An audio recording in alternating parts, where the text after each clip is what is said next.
sương răng xứ lạng, hợp nhau ta kết mộng rước lệ, lệ đó ta hỡi.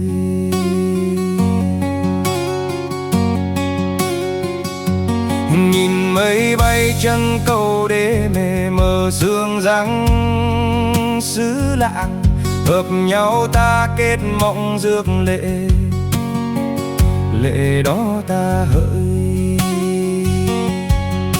Phơ phơ ta ta là ý đâu bà có cho nơi này, nghỉ ngơi ta ta là ý cầu mình về mơ.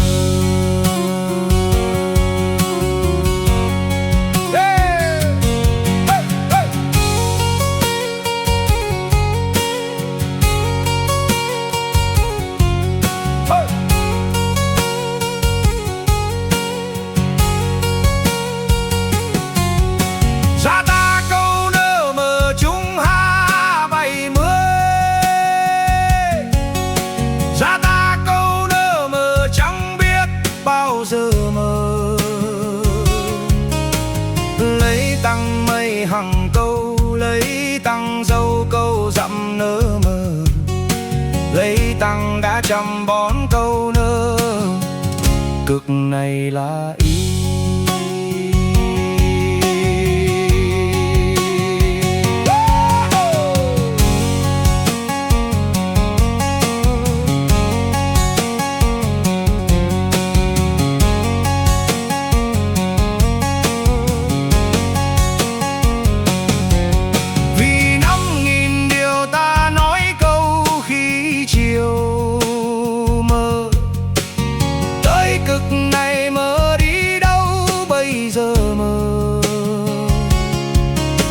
Lỡ dâu chắc nơ mới câu dâu lăng, y bí bỏ là mơ. Lỡ dâu chắc nơ mới câu dâu lăng, y bí bỏ là mơ.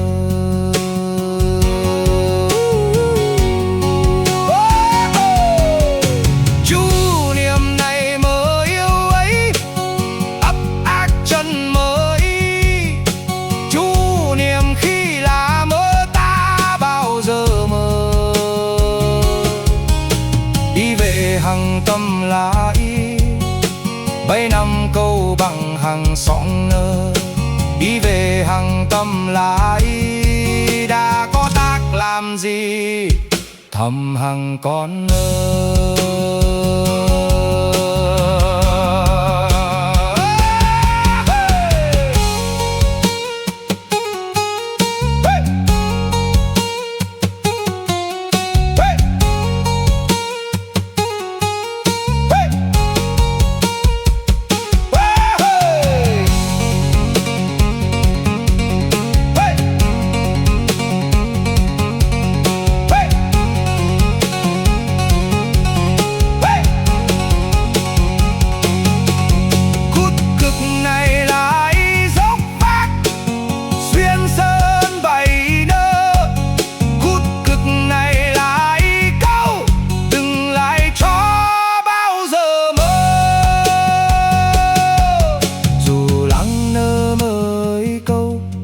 Ba đi chú sơn nơ y, hờ lắng lây là ý câu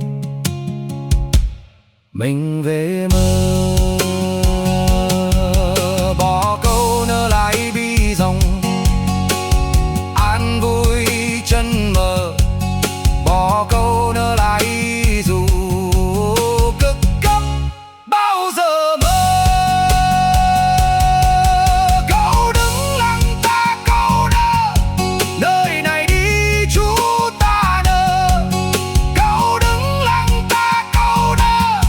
Câu lùi đi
gặp mơ nghe dùm ơn. Đi đâu bây giờ cực kỳ, gặp mơ nghe dùm ơn. Đang đâu bây giờ áp chẳng nỡ mơ ý. Bắp mẹ đã mời dâu cô hằng gặp về gần. Bắp mẹ đã mời dâu cô hằng tay dâu. Đừng gặp mình mới đừng, bây giờ ôi đi. Bắt lăng dây bi rồng, già lăng nơ mơ nơi. Bắp mẹ đã mời hỡi đi đừng,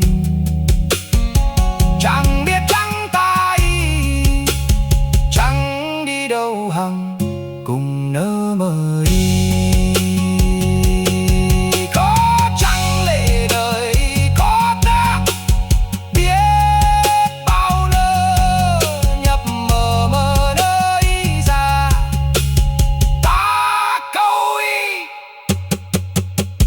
Nhập mơ mơ đi ra, ta câu bía đi, có mình mơ nơ ý đừng bây giờ mơ.